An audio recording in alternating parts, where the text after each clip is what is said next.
Kailasa YouTube ചാനലിലെ പുതിയൊരു വീഡിയോയിലേക്ക് എല്ലാവർക്കും സ്വാഗതം. കൂടുതൽ ക്ഷേത്രവിശേഷങ്ങൾക്കായി കൈലാസ യൂട്യൂബ് ചാനൽ സബ്സ്ക്രൈബ് ചെയ്യുക.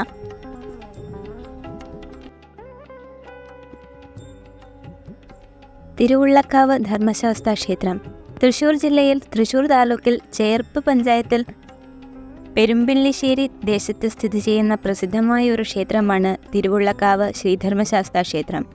പൂർണ്ണ, പുഷ്കല എന്നീ രണ്ട് പത്നിമാരോടുകൂടിയ സ്വയംഭൂവായ ശാസ്താവാണ് ഇവിടെ മുഖ്യപ്രതിഷ്ഠ. എന്നാൽ വിദ്യാദേവതയായ സരസ്വതിയുടെ ശക്തമായ സാന്നിധ്യവും ക്ഷേത്രത്തിൽ സങ്കല്പിച്ചു വരുന്നുണ്ട്.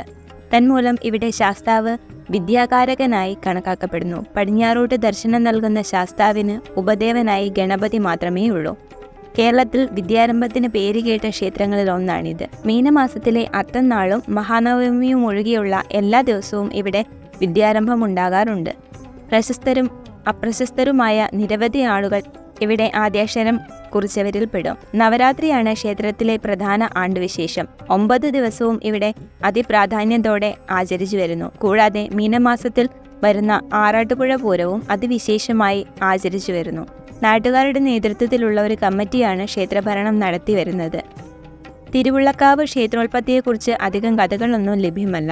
സ്വയംഭൂ സങ്കല്പത്തിലുള്ള ശാസ്താവായതിനാൽ ക്ഷേത്രം നിൽക്കുന്ന സ്ഥലം ഒരു കാലത്ത് വനമായിരിക്കാനും അവിടെ പുല്ല് ചെത്താൻ വന്ന ആരെങ്കിലും അവിടെയുള്ള ശിലയിൽ കൊത്തിയപ്പോൾ രക്തപ്രവാഹമുണ്ടായതാകാനും തുടർന്ന് വിവരമറിഞ്ഞ നാട്ടുപ്രമാണിമാർ ക്ഷേത്രം പണിതതാകാനുമാണ് സാധ്യത. ക്ഷേത്രത്തിൻ്റെ പേരിൻ്റെ കൂടെ കാവ് എന്നുള്ളത് ഈ വിശ്വാസം ബലപ്പെടുത്തുന്നു. പരശുരാമൻ സ്ഥാപിച്ച പുരാതന കേരളത്തിലെ 32 ബ്രാഹ്മണ ഗ്രാമങ്ങളിൽ ഏറെ പ്രധാനമായിട്ടുള്ള ഗ്രാമമായിരുന്ന പെരുവനം ഗ്രാമത്തിലെ പ്രധാന ക്ഷേത്രമാണ് തിരുവുള്ളക്കാവ്.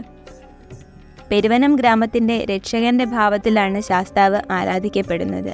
പെരുവനത്തെ ഗ്രാമക്ഷേത്രമായ പ്രസിദ്ധമായ ശിവക്ഷേത്രത്തിലെ മുഖ്യപ്രതിഷ്ഠയായ ഇരട്ടയപ്പൻ്റെ പുത്രനായാണ് ശാസ്താവിനെ കാണുന്നത്.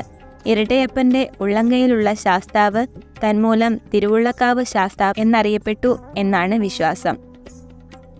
വിദ്യാകാരകത്വം മറ്റുള്ള ശാസ്താക്ഷേത്രങ്ങളിൽ നിന്നും ഒരുപാട് വ്യത്യസ്തമായിട്ടുള്ള ഒരു സങ്കല്പമാണ് ഇവിടെയുള്ളത്. വിദ്യാകാരകനായ ശാസ്താവ് എന്ന സങ്കല്പം തന്നെയാണ് ഇത്.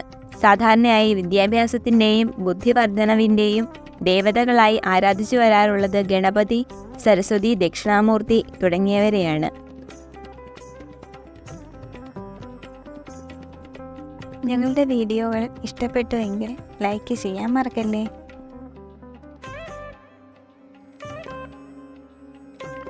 കൂടുതൽ ക്ഷേത്രവിശേഷങ്ങൾക്കായി കൈലാസ യൂട്യൂബ് ചാനൽ സബ്സ്ക്രൈബ് ചെയ്യുക.